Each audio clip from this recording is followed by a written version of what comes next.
जय नमोस्तु। आनंदमं श्रेयनंद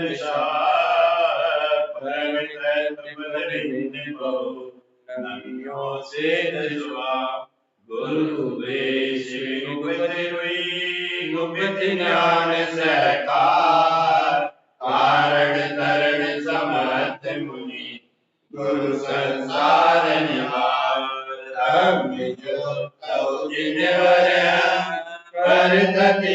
कर जो विनाश अमर ज्ञान भरो देवो गुरु धर्म को नमस्कार जय बोलिए जय नमोस्तु। श्री 24 ग्रंथराज जी। ओवं ओवन्ने ओवन्ने वेन्दे वेन्दे भवेनं वेज्ञानं वेदेयं स्वयं होते पानं नन्तानन्ति स्वयं च सूर्यं सोन्नं सह ओवेनमे ओवने स्वभावे मनस्य ममेलं मैं मूर्ति ज्ञानं लोकालोक स्वयं सुरं च सूर्यं शून्यं सहावं सुरम्। बोलिए श्री 24 जी ग्रंथाधिराज की जय हो। एक साथ मंत्रोच्चारण करेंगे। ओम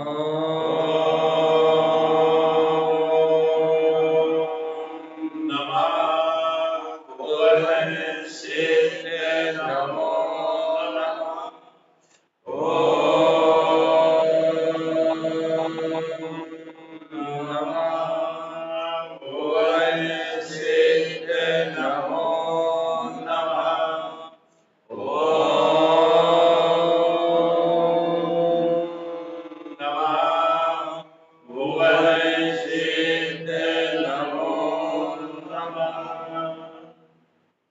परम आराध्य हिमाचल वाणी सदगुरुवर श्रीमद जिन तारक स्वामी और सर्वज्ञ जिनेश्वर भगवान की अमृत में ज्ञान रसा यह श्री 24 ग्रंथराज जी,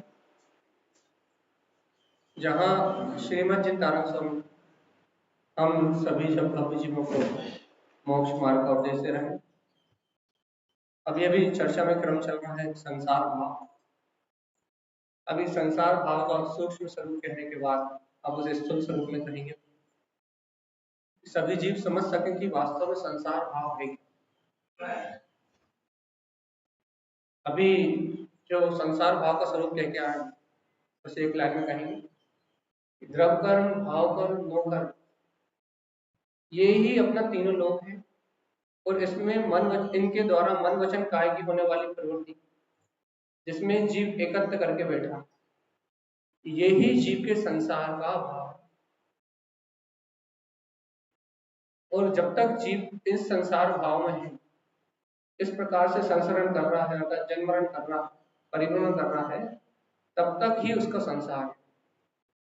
अब स्थूल बात बंद करते हैं कि वास्तव में है क्या संसार। अपनी कल्पना का नाम ही तो संसार।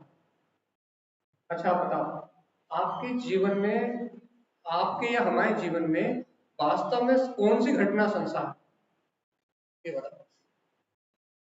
बहुत सरल सा प्रश्न है। आपके और हमारे जीवन में कौन सी घटना संसार? प्रत्येक घटना संसार। अच्छा बताओ, आपके और हमारे जीवन में कौन सी घटना संसार है? इस तरीके से अपन कह दें कि आपके और हमारे जीवन में जितनी भी घटनाएं चल रही हैं वो संसार। ये स्थूल कथन है, लेकिन और थोड़ा अच्छे बारीकी से विचार करके बताओ, आपके और हमारे जीवन में कौन सी घटना संसार?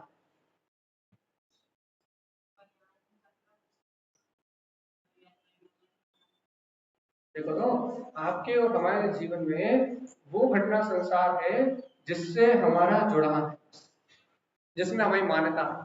हमारे आसपास तो बहुत कुछ घट रहा है, हमारे सामने से तो 1000 लोग भी निकल रहे हैं, 10,000 भी निकल रहे हैं, 50,000 भी निकल रहे हैं, लेकिन उनमें से जिस पर्याय को मैं पकड़ता हूँ, जिस परिणमन से मैं जुड़ता हूँ, जिसको मैं कुछ मान्यता देता हूँ कि मेरा पुत्र, मेरा परिवार, मेरे लिए इष्ट, मेरे लिए अनिष्ट, जिसके साथ मेरी कल्पना जुड़ जाती है, वो मेरा संसार।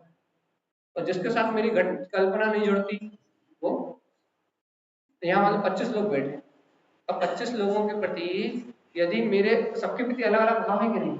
अब मान लो 2-4 लोग ऐसे बैठे हैं जिन्हें ना मैं जानता हूँ, ना जिनसे मेरा कोई अनुराग है, ना जिनसे मेरी कोई बात हुई, आके बैठे हुए हैं, अब मुझे उनके प्रति कोई भाव नहीं, तो मेरे लिए कुछ संसार है कि नहीं।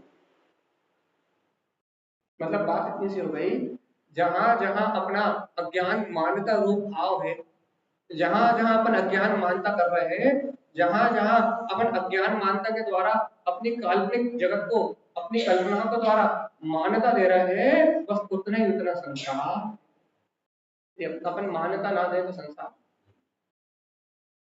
एक और उदाहरण देते हैं, जैसे कि अब देखो एक और उदाहरण, यदि अपन इन्हीं पदार्थों को जो अपने निमित्त है, संयोग है, यदि इन्हीं पदार्थों को अपने सामने है, लेकिन यदि अपन इन्हीं पदार्थों को सम्यक रूप मान रहे हैं, माता को संयोग में माता रूप परिणमन है, माता का परिणमन संयोग में माता रूप परिणमन है, संयोग में उसका उससे ममता भाव रूप व्यवहार भी हो रहा है, लेकिन यदि अपन उस माता को, उस संयोग को यदि मात्र संयोग मान के यदि ऐसा निर्णय कर रहा है, भाई ये भी जीव आत्मा है। सुनो तो, यदि उसमें अपन वस्तु स्वभाव का निर्णय कर रहे हैं, उस द्रव्य को यदि यथार्थ रूप जान रहे हैं, तो फिर संसार है कि नहीं। यदि अपन संयोग में घटने वाली घटनाओं में, यदि इस काल्पनिक जगत में मिलने वाले संयोगों में जब तक पर्याय मिल रही है, नाना प्रकार की पर्याय, नाना प्रकार के नो कर्म संयोग अपने सामने घट रहे हैं, अब इन पुत्र में, परिवार में, धन में, दौलत में, जैसे अपन कहते हैं भैया कि राजा राणा छत्रपति आतन के अवतार, मरना सबको एक दिन अपनी अपनी, ये घर भी मिला जाएगा, पुत्र परिवार भी मिला जाएगा, ये सारे संयोग भी नष्ट हो जाएंगे यदि इन पदार्थों में यदि अपना सम्यक निर्णय है, तो क्या फिर संसार है?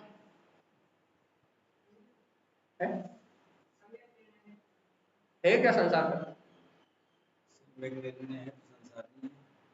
तो इसका मतलब इतना सा हो गया, जहां हमारी अज्ञान कल्पना है वहां संसार है, तो जहां हमारी अज्ञान कल्पना नहीं है वहां संसार।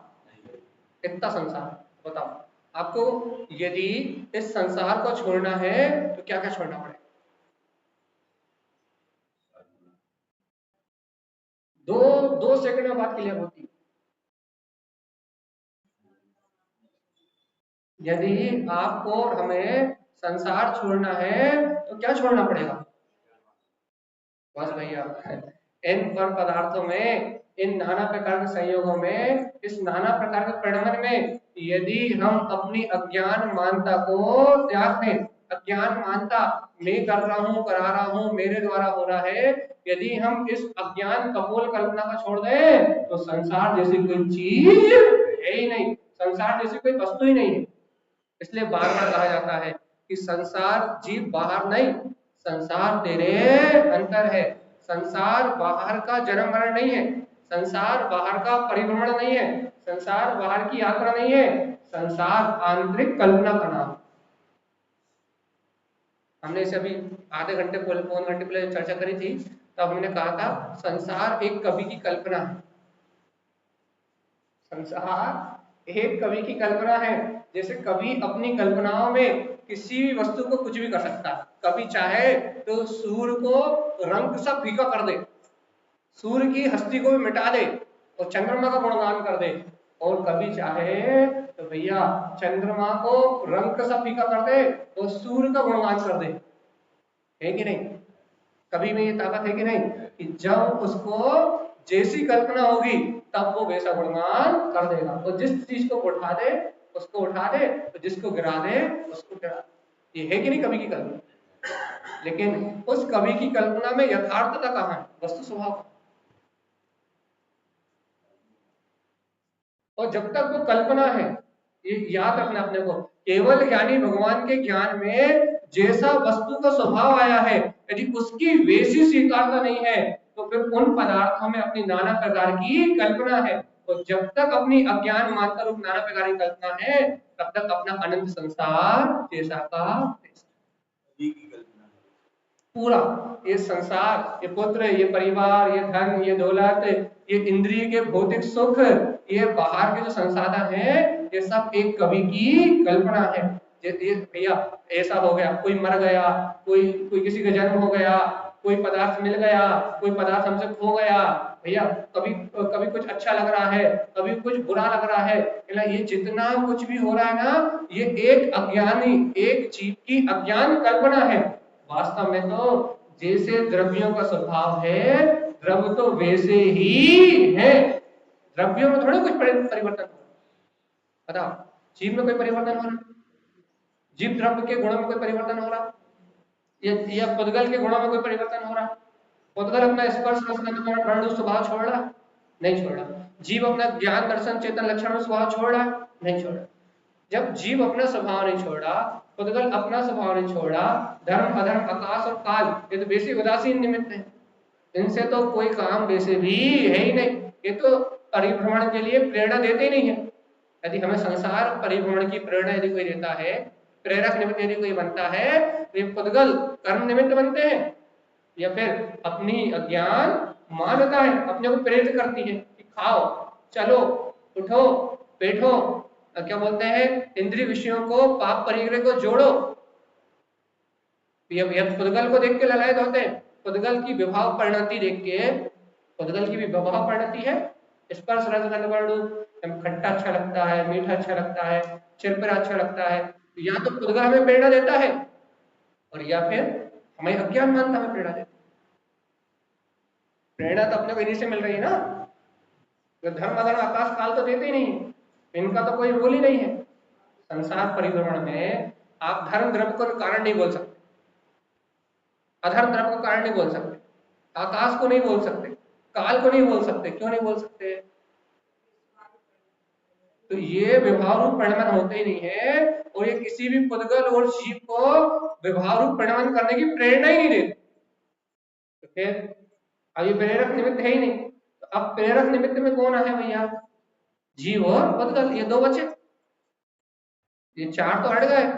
ये तो अपने स्वभाव में जैसे कि तैसे अवस्थित है, इनमें विभाव भाव नहीं होता, ये स्वभाव भाव रूप परिणमन कर रहा है। हाँ, लेकिन यदि कोई जीव और पुद्गल विभाव रूप परिणमन करके चाहे, तो भैया चलते हुए जीव और पुद्गल को जो गमन करने में सहायक है, उसको धर्म द्रव्य कह देते।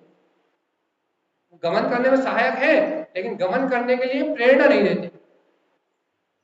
ऐसे धर्म का मान लो, ऐसे अधर्म का मान लो, आकाश का मान लो, ठीक है ना? तो ये बताओ भैया, तो परिणमन किन दो के निमित्त से हो रहा है? जीव और पुद्गल।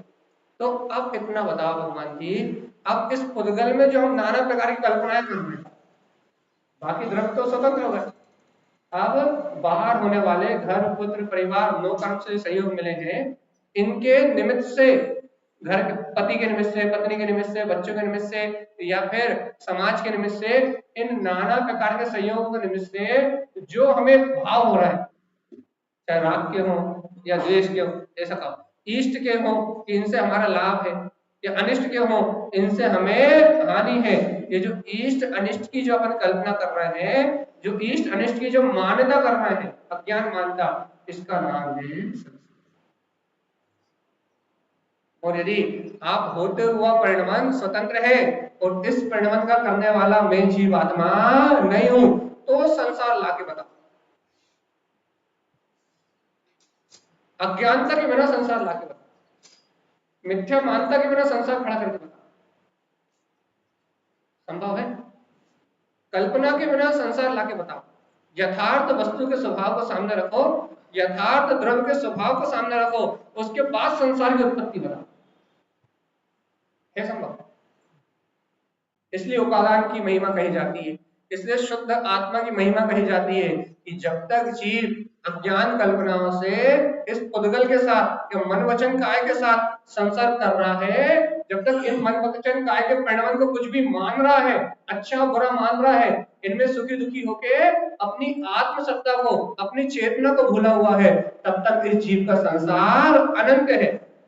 और जब जीव वस्तु के स्वभाव को ग्रहण करके, अपने तत्व का श्रद्धान करके, जब जीव वस्तु के स्वभाव को ग्रहण करके, अपने तत्व का श्रद्धान करके, अपने आत्मा को स्वीकार कर रहा है, उस समय से इसका संसार। बताओ, अपन कल्पनाओं में जीना अच्छा लगता है या हकीकत में जीना अच्छा लगता है? लोग कहते हैं सपने देखना चाहिए, क्यों देखना चाहिए? लोग कहते हैं कि सपने देखना चाहिए, सपने देखना कभी बंद नहीं करना चाहिए। क्यों देखना चाहिए सपने? सपने देखना बंद क्यों नहीं करना चाहिए? संसार बंद नहीं, संसार बड़ा नहीं। संसार की बात कर, लौकिकता में बात चल रही है। लौकिकता में लोग कहते हैं सपने देखो, सपने देखना अच्छी बात है, सपने देखना चाहिए। क्यों क्यों कहते हैं? हाँ, क्यों कहते हैं कि संसार में सपने देखना चाहिए? क्यों? कहना आस है तो शाह है तो रहा है, क्या सपने देखोगे तभी तो पूरा करोगे।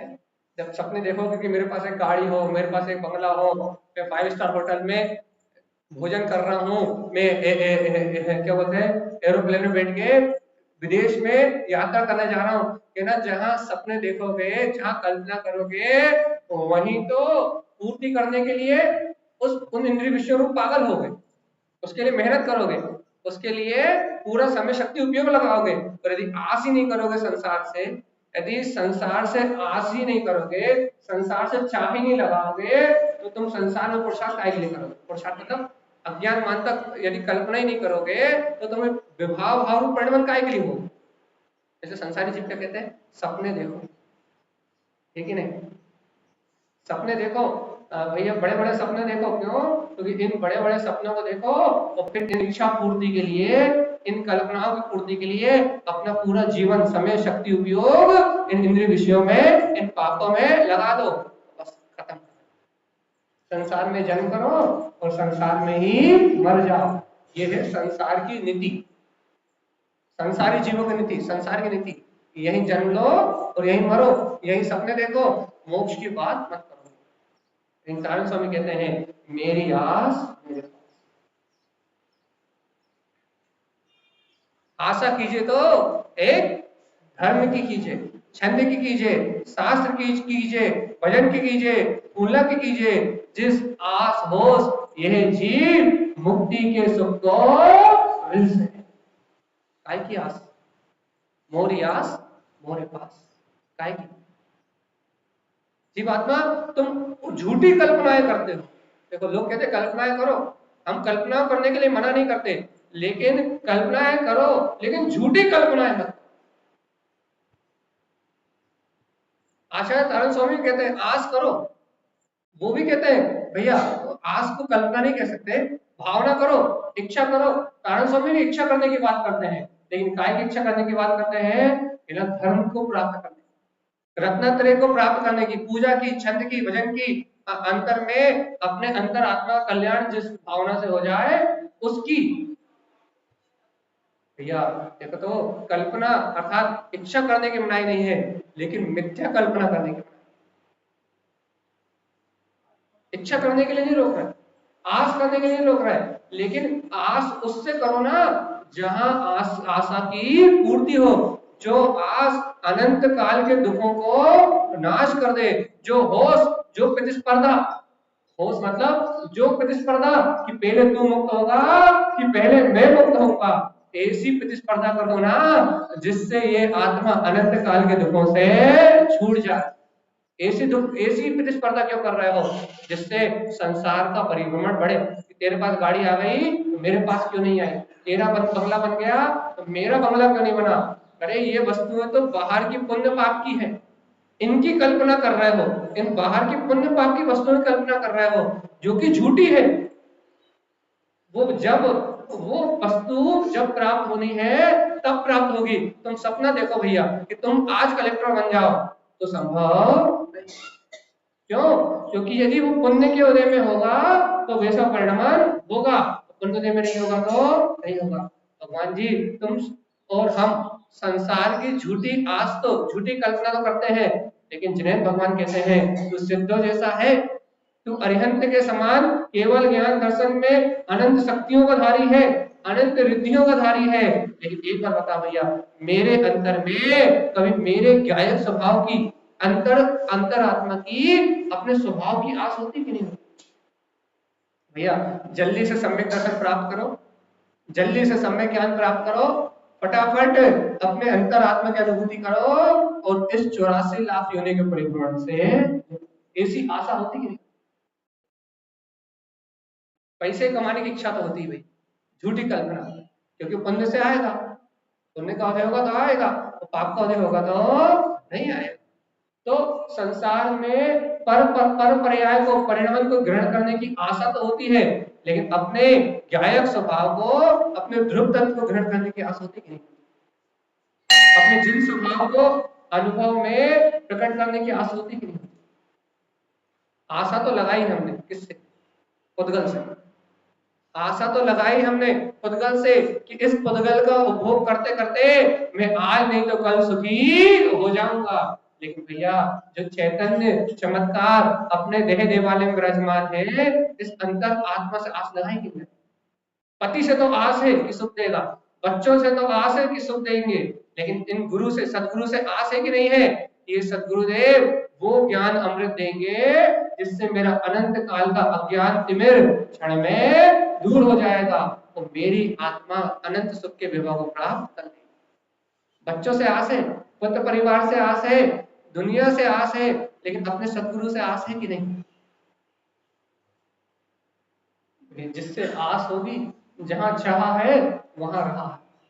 यदि अपने को आत्म कल्याण करना है, अपने आत्मा का हित करना है, यदि आत्म कल्याण की चाह है, आत्म कल्याण की भावना है, फिर राह भी है, फिर सम्यक दर्शन ज्ञान चैत्र मोक्ष का मार्ग भी है, लेकिन जहां चाह है वही राह है, अर्थात जहां चाह है वही मोक्ष का मार्ग है। और हमें आत्म कल्याण की भावना ही नहीं हो, यदि आत्म कल्याण की चाह ही नहीं हो, फिर राह वेद ज्ञान की बात करें, फिर अपन तत्व निर्णय की बात करें, फिर अपन क्या बोलते हैं मुक्ति श्री की बात करें, जब चाह ही नहीं है तो राह कहां से लेके आओगे? बिना चाह के राह कहां से? भैया आपसे फिर रिपीट कर रहे हैं, संसार कहाँ है?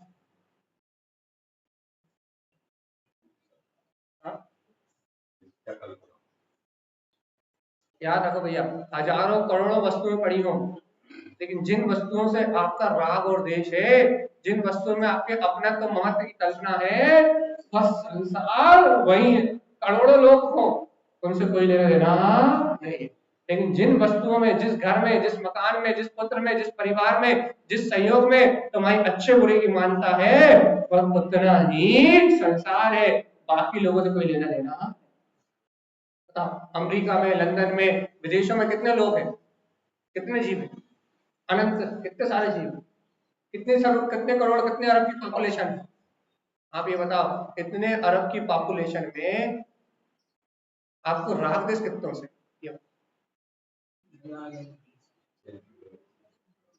जो अपने निमित्त संयोग है, जो अपने संयोग में, जो अपने निमित्त में है, उन्हीं से राग दोष है ना। कि ज्यादा से ज्यादा टीवी में न्यूज देख लेते कि अमेरिका में ऐसा हुआ, तो हाँ भाई गलत हुआ, या भैया लंदन में ऐसा हुआ, अमेरिका में ऐसा हुआ, ऐसा प्रयोग हुआ, ऐसा प्रयोग हुआ, न्यूज सुन लेते, पेपर पढ़ लेते, यहाँ वहां से कोई आके सुना जाता है।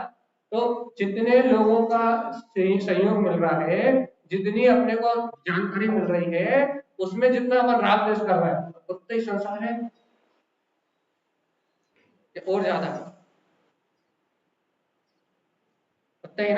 कि जहां हमारे अच्छे बुरे की भावना प्रकट हो रही है, जिन संयोगों से हमारा अपना तो ममत्व का भाव हो रहा है, वह उतना ही संसार है, और बाकी वस्तुओं से हमारा कुछ लेना देना। मतलब इतनी सी बात हो गई कि जहां हमारे सुख दुख की बुद्धि है, जहां हम अज्ञान मानता से सुख दुख मान रहे हैं और उतना ही हमारा संसार। भगवान जी इसलिए तो बार बार कहते हैं, इसलिए तो बार बार कहते हैं कि जीवात्मा एक बार निर्णय कर लो, क्या, कि सुख दुख इन बाहरी वस्तुओं से नहीं, सुख दुख हमारी अज्ञान मानता की उपज है। सुख दुख इन भौतिक पदार्थों में नहीं, सुख दुख पत्नी में पति में नहीं, सुख दुख बाहर के परिणाम में नहीं, सुख दुख बाहर के भौतिक पदार्थों में नहीं, बच्चों से सुख दुख नहीं। कहाँ है सुख दुख?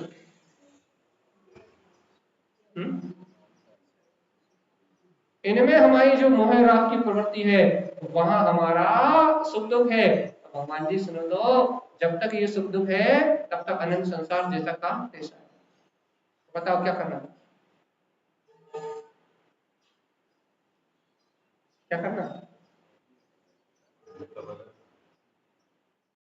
और वही तो नहीं कर पा रहा, वही तो नहीं कर पा रहा है। ये जो काल्पनिक संसार है, ये जो अपना सत्य लग रहा है, घर पुत्र परिवार मकान मकान, इनमें जो सुख दुख अपन मान रहे हैं कि इन्हीं से हम सुखी दुखी हो रहे हैं, बस यही तो नहीं कर पा रहे हैं कि हम ये मान्यता नहीं बदल पा रहे हैं। क्या मान्यता नहीं बदल पा रहे हैं कि परद्रव्य मेरे सुख दुख का कारण हो ही नहीं सकता, किसी भी कीमत पे कोई भी पर पदार्थ मुझे सुखी दुखी नहीं कर सकता। यही तो स्वीकार नहीं कर पा रहा है कि मैं तो प्रकाली गायक तत्व भगवान आत्मा ही हूँ, मेरा अनंत सुख तो मेरे निज घट में विराजमान है। लेकिन मृग मारीची के मतलब भैया, जैसे मृग वन वन स्वयं कस्तूरी को ढूंढता है, या मृग भैया रेगिस्तान में जैसे चमकती हुई बालू को पानी मान के दौड़ता है भागता है, जितना दौड़ता है जितना भागता है जितना यत्न करता है उतनी प्यास बढ़ती जाती है, उतनी वेदना बढ़ती जाती है, और फिर उस वेदना के कारण से मृत्यु को प्राप्त होता। ऐसी अपना परिणाम तो नहीं चल रहा? बताओ तो। ऐसा ही मारीची के जीव की तरह मृग मारीची का माए अपना परिणाम तो नहीं चल रहा। जैसे मारीची का जीव भी खुद के पिता आदिनाथ पृथ्वी तीर्थंकर, और छोटा सा थोड़ा सा अहंकार आ गया कि भगवान तुम बताओगे तब मेरा केवल ज्ञान होगा क्या, मैं तो इस भाव में भगवान हूँ, हजारों मेरे मानने वाले हैं, लाखों मेरे पूजने वाले हैं, लाखों मेरे इशारे पे चलने वाले हैं, लाखों लाखों जब मेरे पीछे चलने वाले हैं, तो भैया अभिमान जागृत हो गया, एक अहंकार जागृत हो गया कि जब ये सारा समुदाय मेरा ही है, जब ये सब मेरे मानने वाले हैं, तो भगवान आत्मा भगवान की बात मानने का भाव भी मन में नहीं आया, अभिमान जागृत हो गया। काय का अभिमान, काय का अभिमान? अपने ज्ञान का। मैं सब जानता हूं, मुझे सब पता है, मैं सब जानता हूं, मुझे सब पता है, मुझे पता है कि नरकों में कितना दुख होता है, मुझे पता है मोह राग देश से संसार में अनंत काल से जन्म मरण कर रहा हूँ, मुझे सब पता है कि घर पर परिवार मेरे नहीं है, मैं सब जानता हूँ, लेकिन मानता कुछ भी। जानने का अभिमान प्रकट हो गया कि मेरे को तो सब पता है, अपने को भी सब पता है कि नहीं, पता है कि नहीं सब।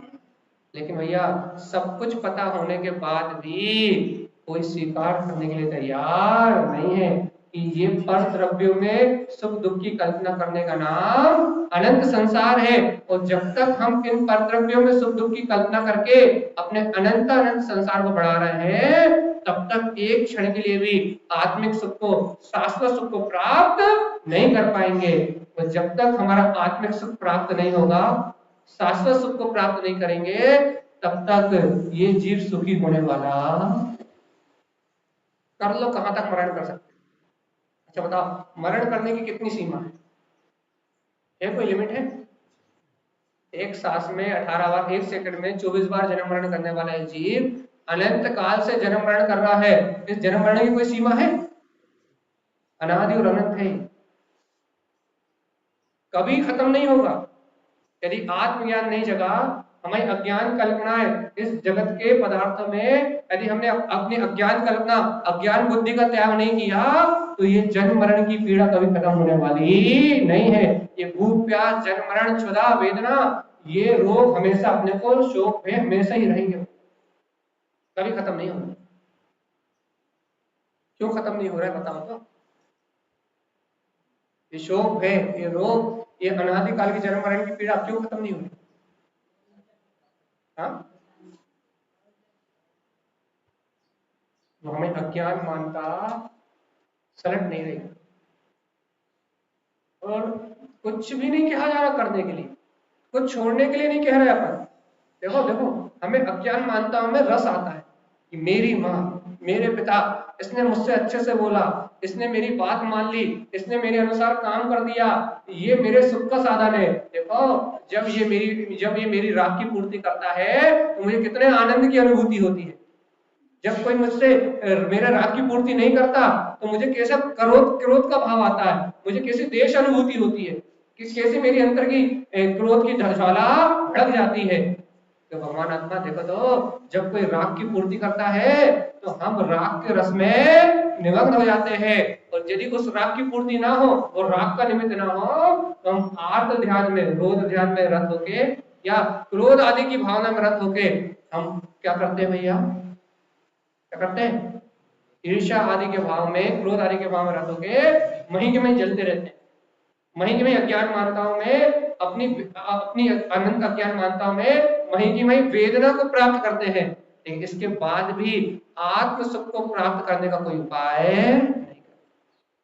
जब मन की पूर्ति होती है तो भोगों की संतुष्टि, राग की तृप्ति होने से तो भी हमारा उपयोग पर में लगा रहता है, और जब भोगों की पूर्ति नहीं होती, जब भोगों की संतुष्टि नहीं होती, कोई हमारे अनुसार परिणमन नहीं करता, तो उसके नाम पे रोते रहते हैं कि वो हमारे अनुसार परिणमन करे। तब भी हम इस संसार से मोहे और अपनी अज्ञान मानता को तोड़ना नहीं चाहते, तब भी हम इन्हीं में सुख ढूंढना चाहते हैं, इन्हीं में सुखी होना चाहते हैं, इस संसार को ही बढ़ाना चाहते हैं, इस संसार में ही अज्ञान कल्पनाओं में ही रत रहना चाहते हैं, जबकि हम सब जानते हैं, क्या जानते हैं, कि इस अज्ञान का फल अनंत काल तक जन्म मरण के अलावा और कुछ नहीं। जो अभिमान मारीची को था वही अभिमान हमें नहीं, जो अभिमान मारीची को था वही अभिमान हमें है कि नहीं है? वो भी सब जानता था, लेकिन करता अपनी मन की था, भगवान की बात नहीं सुनता। और वैसे ही जानते हम भी सब हैं कि सर्वज्ञ के द्वारा कहा हुआ है कि कथन सत्य है, ध्रुव है, प्रमाण है। जानते हम भी सब हैं, लेकिन करते अपने मन की मानी ही है, करते अपने मन की है। जानते सब है लेकिन करते अपने मन की है, अपन भी बदलना नहीं चाहते। बताओ, जानते अपन सब है, करना कब तक? विचार तो करो।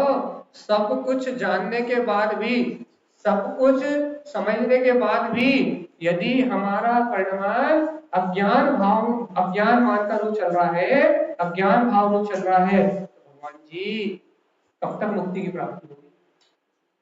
देखो तो, अपनी अज्ञान मान्यता में ही तो अपने सामने अनंत संसार खड़ा हुआ है, और अज्ञान मानता नहीं हो तो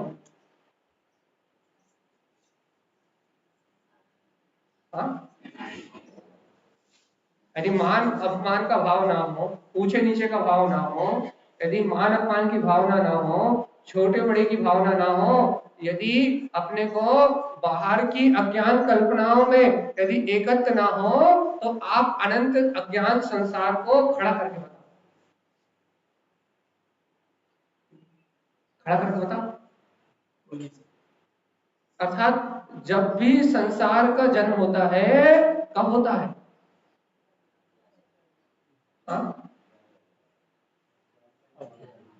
जब मैं कुछ मानता हूं, यदि मैं आपको अच्छा मानूं, आपसे राग करूं, तो संसार खड़ा हो जाएगा। कितने अच्छे भैया जी, कितने अच्छे प्रवचन, संसार चालू हो गया। तो भैया कितना अच्छा मेरा स्वभाव, संसार खत्म हो गया। कितने अच्छे भैया जी, कितने अच्छे प्रवचन, कितने अच्छे शब्द, अनंत संसार का मीटर शुरू। तो कितनी अच्छी मेरी आत्मा, कितना अच्छा मेरा मंगल स्वभाव। देखो तो ये परिणमन भी अपनी योग्यता से चल रहा है। मेरा त्रिकालीन स्वभाव तो सर्व सुंदर है। अरे भजन में तो पढ़ते हो, जिसकी चर्चा इतनी सुंदर वो कितना सुंदर होगा। भगवान जी इस चर्चा को सुंदर सुंदर कह रहे हो, और सर्व सुंदर चैतन्य महाप्रभु गायक भगवान आत्मा, उसे सुंदर कब कहोगे? उससे सुंदर, उससे अच्छा, अर्थात उससे सौम्य, उससे मांगलिक, उससे जयजयकारी, उससे ललित, उससे कोमल और कोई वस्तु है क्या? नहीं है। भगवान जी जब उससे सुंदर, उससे सौम्य, उससे मांगलिक, उससे ललित, उससे कोमल, उससे ज्यादा प्रकाशित जब और कोई वस्तु है ही नहीं, तो जीवात्मा इस संसार में क्या मान रहे हो कि कहाँ है धर्म? कहाँ है धर्म? घर में, मंदिर में, कहाँ है? कहाँ कहाँ है धर्म? वो अंतर कहाँ है? देखो तो भगवान जी, एक अज्ञान कल्पना से यदि मेरे संयोग में आके या किसी भी द्रव्य के संयोग में आके एक अज्ञान मान्यता बनाने से पूरा का पूरा संसार का क्षेत्र खड़ा हो जाता है, रात देश की भावनाएं खड़ी हो जाती हैं। और यदि वही द्रव्य का निर्णय कर लिया जाए कि अचेतन अचेतन है, जड़ जड़ है, संयोग संयोग है, और इन संयोगों से मेरा कोई लेना देना नहीं है, यदि वही वस्तु स्वभाव की स्वीकारता कर ली जाए, तो पूरे संसार का नाश अपने आप। आपकी और हमारी मान्यता इस संसार की उत्पत्ति और विपत्ति का कारण है। तो भगवान जी बताओ तो आपकी और हमारी मान्यता कहाँ है? किस ओर हमारा परिणमन हो रहा है? किस ओर हम बह रहे हैं? किस ओर हमारी रुचि है? कहाँ है हमारी अज्ञान मान्यता? किस ओर देख रहे हैं हम? कहाँ है रुझान? पर में या स्व में? पर में। अभी भी यदि पर में ही है तो परलोक जाने की तैयारी करो। परलोक का है वो ऊर्ध लोक नहीं, वो निगोद। अरे इतनी वस्तु स्वभाव की यथार्थ बात को सुन के, ऐसी भगवान की वाणी को सुन के, कम से कम अब तो मान का पलटो रे भगवान आत्मा। अब तो निर्णय बदलो। अब तो इन भौतिक अज्ञान कल्पनाओं में यदि कर्मजनित सुख दुख हो भी रहा है, तो कम से कम उस सुख दुख से हटने का अभ्यास तो करो, उसमें जुड़े तो मत रहो। यदि अभी अपन राग नहीं छोड़ पा रहे, यदि अपन मोह नहीं छोड़ पा रहे, दुकान आदि संयोग का परिभ्रमण नहीं छोड़ पा रहे, तो वहां जो सुख दुख हो रहा है, कम से कम उस सुख दुख से हटने का प्रयास तो करो, तत्व का निर्णय तो करो, वस्तु स्वभाव का विचार तो करो। अब तो वहां से परिणति हटाने की चेष्टा तो करो, चेष्टा तो करो कि मेरी परिणति उस अचेतन अज्ञान से हट जाए और मेरी परिणति मेरे चेतन ज्ञायक स्वभाव में आए। मैं उस ज्ञायक चेतन प्रभु, उस शुद्ध तत्व के दर्शन की भावना को प्रकट करूं। जब मेरी परिणति अचेतन से हटेगी, इस पदगल परिणमन से हटेगी, तभी तो वो निश्चेतन भगवान आत्मा का दर्शन होगा कि नहीं होगा। और यदि हम अपनी परिणति इस अचेतन जड़ भार के परिणमन से हटाए ना, इस जड़ परिणमन में ही हमारी परिणति लगी रहे, तो भगवान आत्मा निज ज्ञायक तत्व का दर्शन कब होगा? कब होंगे दर्शन इस परमात्मा के? सम्यक दर्शन कभी होगा ही नहीं। क्यों नहीं होगा? क्योंकि जब तक पर से परिणति हटके स्वामी शुद्धात्म देव के पास आने की भावना नहीं भाएगी, तब तक वो आएगी भी नहीं। कम से कम अज्ञान के काल्पनिक सुख दुख होते हैं, तब इतना तो स्मरण कर लो, देखो अभी मुझे बहुत सुख अनुभूति हो रही है, आज इस व्यक्ति ने मेरी सारी बातें मान ली, मुझे ये सुख अनुभूति हो रही है, इसका मतलब ये है कि मेरा राग कितना प्रबल है, मेरा अज्ञान कितना प्रबल है। और आज इसने मेरी एक भी बात नहीं मानी, मुझे आकुलता हो रही है, मैं दुखी हो रहा हूँ, तो देखो तो मेरा राग अर्थात मेरा उस वस्तु में द्वेष का भाव कितना प्रबल है, मेरी अज्ञान मानता कितनी प्रबल है कि आज इस वस्तु के कारण मैं इतना दुखी, और आज इस वस्तु के कारण कितना सुखी, आज ये धन है, दौलत है, व्यापार अच्छा चल रहा है, पुत्र परिवार के संयोग अच्छे हैं, तो देखो तो कितनी सुख अनुभूति हो रही है। तो मैं कितना बड़ा अज्ञानी कि इन परिकल्पनाओं में, प्रभाव में सुख मान रहा हूँ, और आज मेरी परिस्थिति अनुकूल नहीं है, प्रतिकूल है, धन दौलत नहीं है, पुत्र परिवार आदि में यदि अपना जैसा चाहते हैं वैसा सहयोग नहीं है, तो आज मैं कितना अकलित हो रहा हूँ। तो सोचो तो आज मेरे पास कितनी तीव्र अज्ञानता है कि आज भी ये पर संयोग मेरे सुख और दुख के कारण बने हुए हैं, इसलिए मेरा संसार निरंतर चल, आज भी मुझे अपने शाश्वत सुख का, अपनी ध्रुव चेतना का कोई भी बोध नहीं है। कम से कम ऐसी अज्ञान परिणति को धिक्कार तो करो, ऐसी अज्ञान भावना को धिक्कारो तो, और ज्ञान स्वभाव में रत होने की भावना तो लेके आओ कि ये जो घर पुत्र परिवार में जो सुखानुभूति या दुखानुभूति कर रहा है, ये परिणति धिक्कारने योग्य है। इस अज्ञान परिणति को धिक्कारो और शुद्ध आत्म तत्व की भावना भाव कि हे प्रभु निज आत्म देव, कब तुम्हारे दर्शन होंगे, कब आनंद स्वामी की ये अमृतमय वाणी मुझे स्वीकार होगी, तब सद्गुरुओं का उपदेश मेरी अनुभव का विषय बनेगा। कम से कम अज्ञान परिणति को धिक्कार के और आत्मज्ञान प्राप्त करने वाली विशुद्ध परिणति की भावना तो भाव, कम से कम अंतर से भावना तो भाव कि ये दुख सुखी दुखी करने वाली अज्ञान परिणति विला जाए और सर्व सुखी करने वाली ज्ञायक भाव की परिणति प्रकट हो जाए। मुझे मेरे शुद्धात्म प्रभु का, मुझे मेरे तकालीन प्रभु का जल्दी से दर्शन हो जाए, तो ये जन्म मरण की पीड़ा मिटे।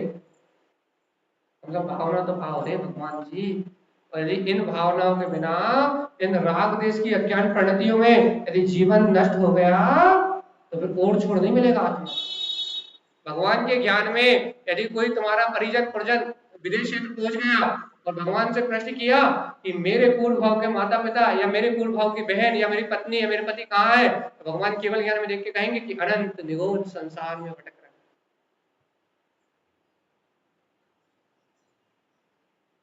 कम से कम ऐसा तो मत, ऐसी अज्ञान मानता में तो रत मत रहो कि भगवान के केवल ज्ञान में मेरा अनंत संसार दिखाई दे रहा हो, ऐसा काम तो मत करो भगवान जी। कम से कम सच्चा श्रद्धांत करो कि कम से कम भगवान से, वो राजा सैनिक वाला प्रश्न याद है कि नहीं? राजा सैनिक भगवान के समक्षण में जा रहे थे, एक मुनिराज केले के पत्ते के वृक्ष के नीचे बैठ के आत्म ध्यान कर रहे थे। जाते जाते पूछा, सैनिक महाराज रुको रुको रुको, हमारा एक काम कराओ, समोशरण जा रहे हो, तुम्हारा धर्म योग है, तुम समोशरण जा रहे हो, लेकिन मैं तो यहाँ साथ में बैठा हूँ, लेकिन तुम मेरा एक काम कराओ कि भगवान से पूछ के आना कि मेरे भाव कितने। बढ़िया, तो सैनिक महाराज उनका प्रश्न लेके चले गए और 60,000 प्रश्न कर रहे थे जब समोशरण में। उन 60,000 प्रश्नों में एक प्रश्न उन मुनिराज का भी कर दिया कि हे प्रभु, और रास्ते में जो योगीराज बैठे थे उनके भाव कितने हैं? तो उन्होंने कहा वो जिस पेड़ के वृक्ष के नीचे बैठे हैं उनके भाव उतने ही है, जितने पत्ते हैं उस पेड़ के नीचे में उतने ही है। तो सैनिक महाराज ज्यादा खुश हो गए, अरे वाह वाह, उस केले के पत्ते में तो 3 या 4 ही पत्ते थे, उस केले के वृक्ष में तो 3 और 4 ही पत्ते थे। नाचने लगे, सैनिक महाराज इतने खुश हो गए ये तो 3-4 भाव में मोक्ष चले जाएंगे।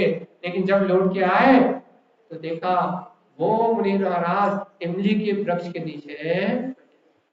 सैनिक महाराज को पसीने आ गए,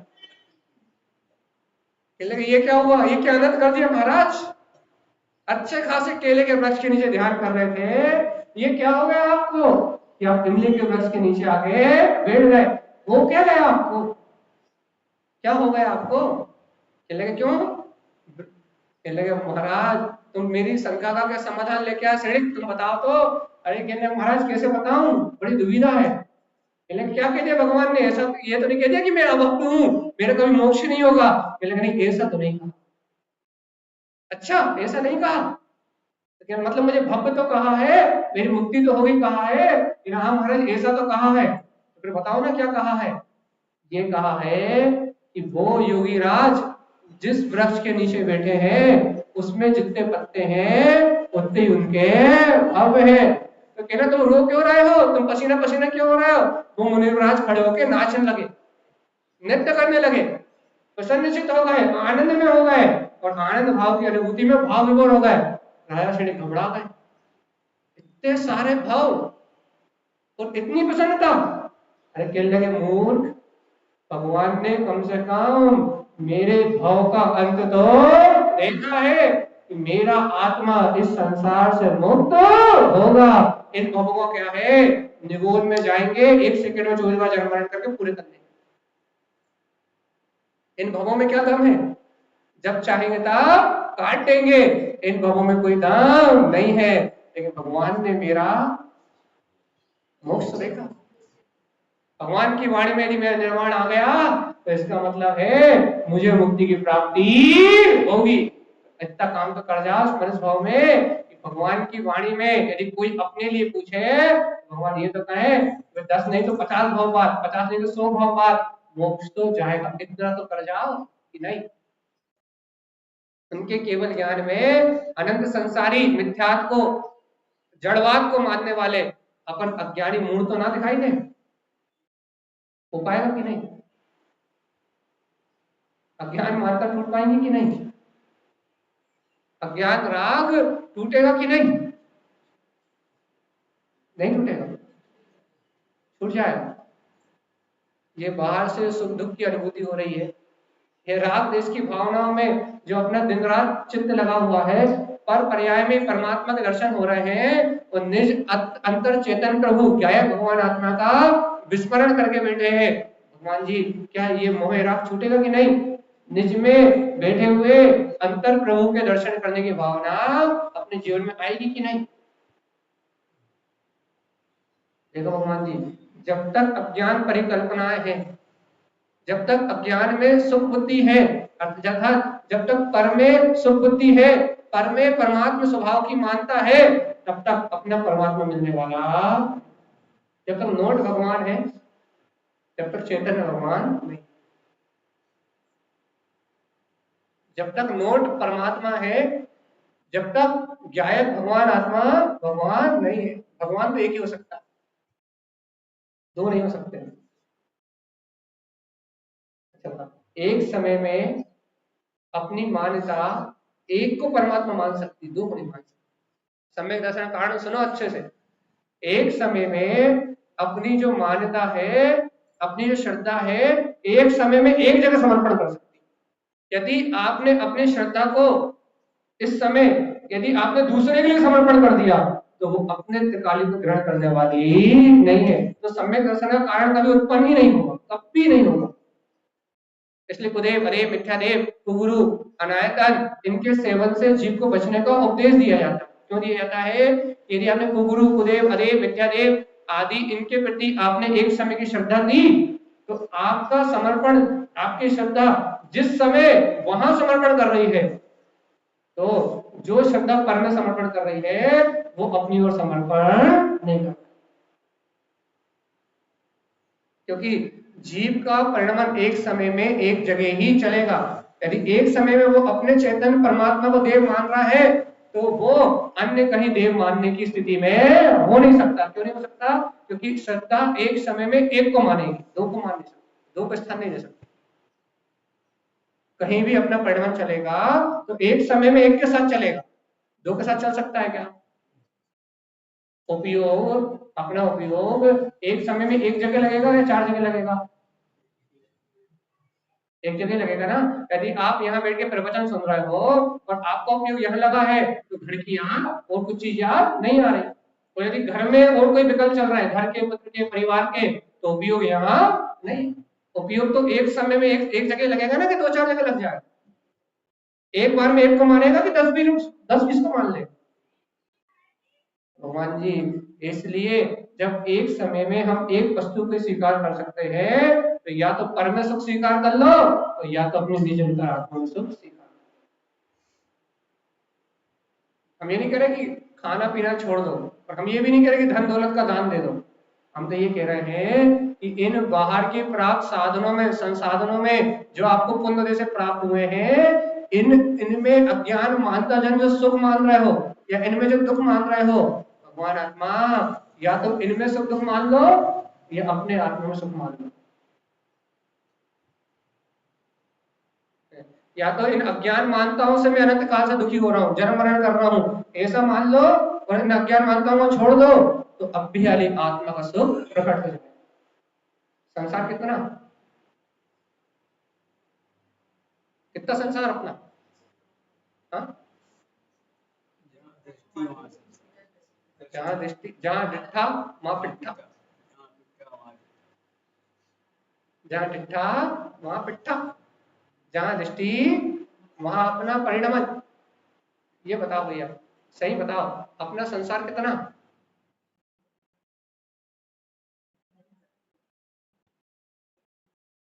अपना संसार कितना? सांधा बदल दो बस। अरे पहले तो बताओ अपना संसार कितना?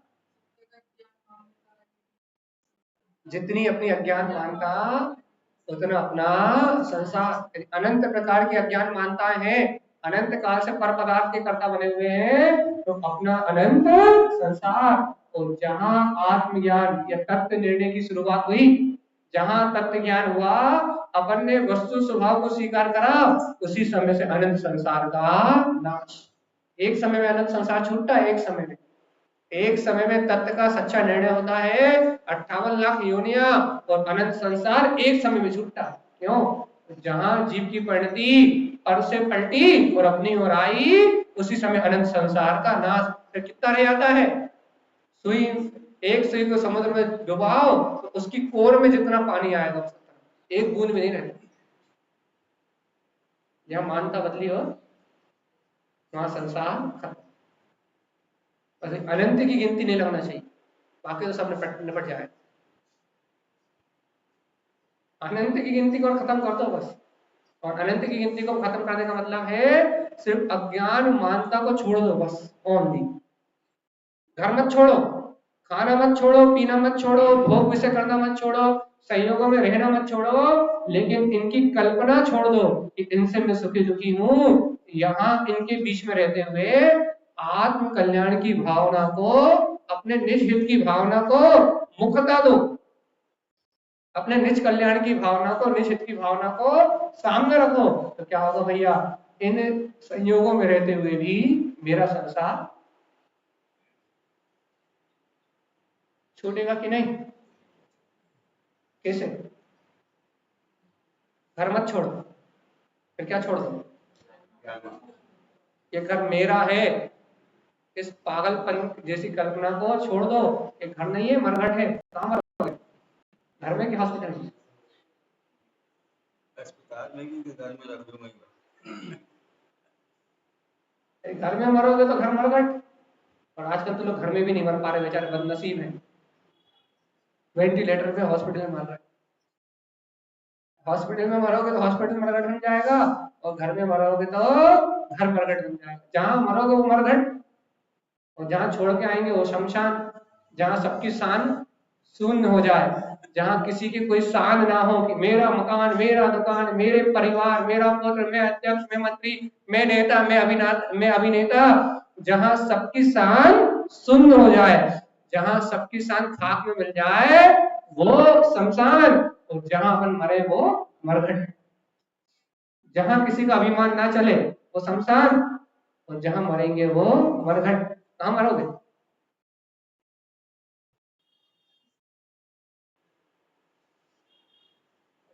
कहां मरोगे जल्दी बताओ? घर में? घर में मरो, मरघट है भैया।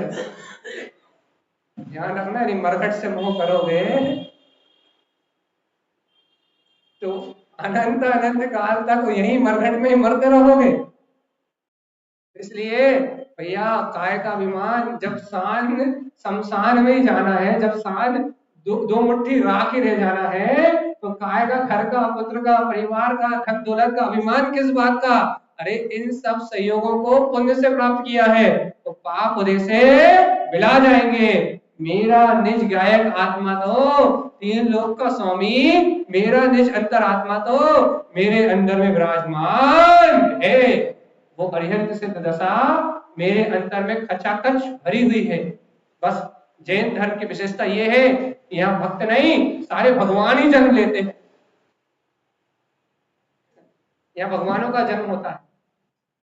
जिनेंद्र पद प्राप्त करने की जिसमें सामर्थ्य है वो जैन।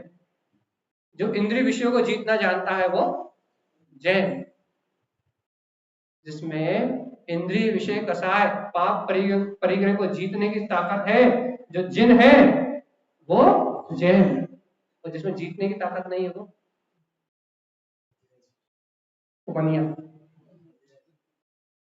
वो बनिया तो बनना तो चाहता है लेकिन बनने की विधि नहीं जानता, बिगड़ रहा है, बिगड़ा हुआ बनिया। बिगड़ा हुआ बनिया मतलब समझ गए? बिगड़ा हुआ बनिया मतलब समझ गए?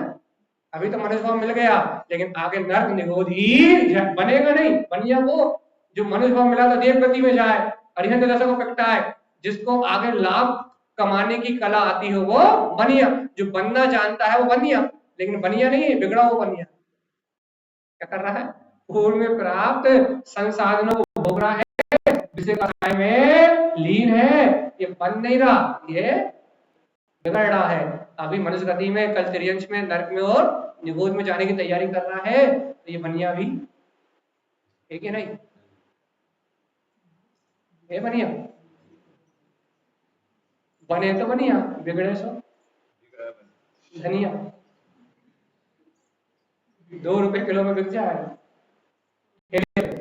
वनस्पति काय में चला जाएगा तो 2 रुपए किलो में 2 रुपए लेके आएंगे, लोग कहेंगे धनिया दे दो, वो बनिया बिक जाएगा बेचारा 2 रुपए में। भैया यदि ये चाहते हो कि 2 रुपए की कीमत कमाई ना हो, फिर टाइम खत्म, 2 मिनट बचे बस। यदि आप चाहते हो कि 2 रुपए किलो में हमारा भाव ना लगाया जाए तो फिर बनिया। तो भैया यदि बनिया मतलब सुबह पूजा में आने वाला, पुण्य बढ़ाने वाला, सुबह देवांगनी पूजा, भाव पूजा जो हो रही है उसमें सम्मिलित होने वाला, भाव पूजा से, मंदिर विधि से अपने अतिशय पुण्य को या पुण्यानि बंधित पुण्य को बढ़ा के सदगतियों में जाने वाला तो बनिया। जो बने, पुण्य करे, शुभ क्रियाएं करे, व्रत करे, संयम करे, जो अपने इस भाव को आगामी भाव में उत्कृष्ट पद प्राप्त करने के लगा दे तो बनिया। तो 10 बजे तक, 9 बजे तक, 8 बजे तक सोता रहे धनिया। धनिया की बनिया। धनिया की बनिया। धनिया की चटनी बनेगी संसार में। 2 रुपए किलो में खरीदा जाएगा और सिल और लोड़िया से पीसा जाएगा।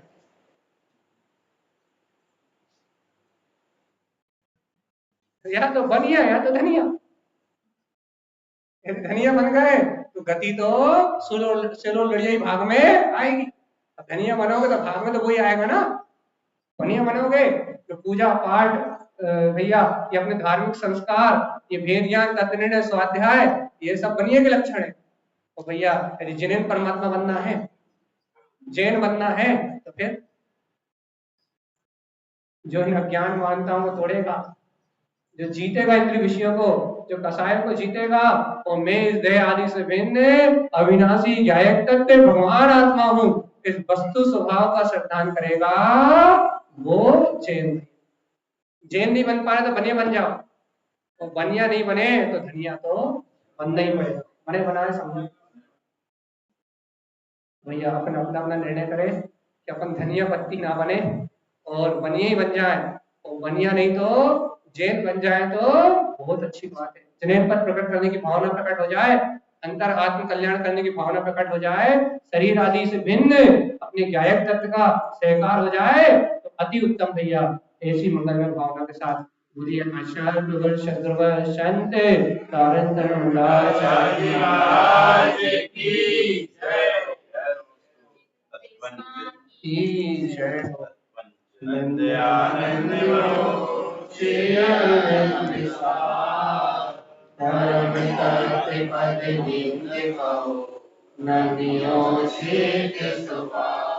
गुरु श्री गुरुपति